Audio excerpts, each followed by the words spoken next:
Bonjour, aujourd'hui je suis avec Julien, coach photo de toutmescoachs.com. Alors pour bien comprendre tous les réglages de votre appareil photo, Julien va vous expliquer le fonctionnement du diaphragme. Nous allons essayer de comprendre l'incidence du réglage du diaphragme lors de vos prises de vue. Le diaphragme est un petit disque intégré à l'optique, comme ceci par exemple, qui va laisser rentrer plus ou moins de lumière en fonction du réglage.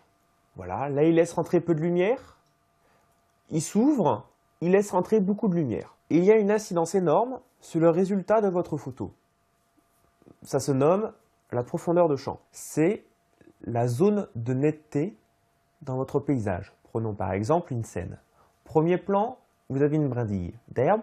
Deuxième plan, un personnage. Troisième plan, juste derrière, un chêne avec un corbeau dessus. Et en dernier plan, la montagne. Vous voulez que l'ensemble de la photo soit net. Dans ce cas-là, nous allons régler un diaphragme pour une grande profondeur de champ. Donc le diaphragme, ce sont des petits chiffres sur votre appareil. Vous les verrez sur les réflexes notamment, ou en mode automatique sur les compacts, en mode paysage. Donc là, les chiffres, c'est par exemple 16, 22 ou au-delà. C'est-à-dire que là, vous avez beaucoup de profondeur de champ, l'ensemble du paysage sera net. Un autre point de vue sur ce paysage, identique, on va régler différemment le diaphragme pour réduire la profondeur de champ.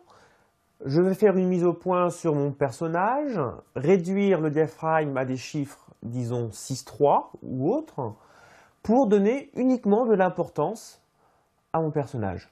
L'arrière-plan sera flou, le chêne et la montagne, et le premier plan, ma brindille d'herbe, sera flou aussi. Ensuite, on va encore accentuer. Je veux réduire ma profondeur de champ pour un détail. Je veux uniquement la brindille en premier plan qui soit nette. Tout le reste, flou. Pour donner de l'importance uniquement à la brindille. La brindille est toute petite.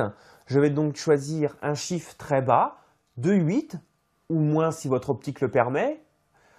Eh bien, j'aurai uniquement en résultat la brindille nette avec un magnifique flou par derrière. En conclusion, si vous voulez accentuer un détail sur votre photo, utilisez un diaphragme avec des chiffres de 8 par exemple.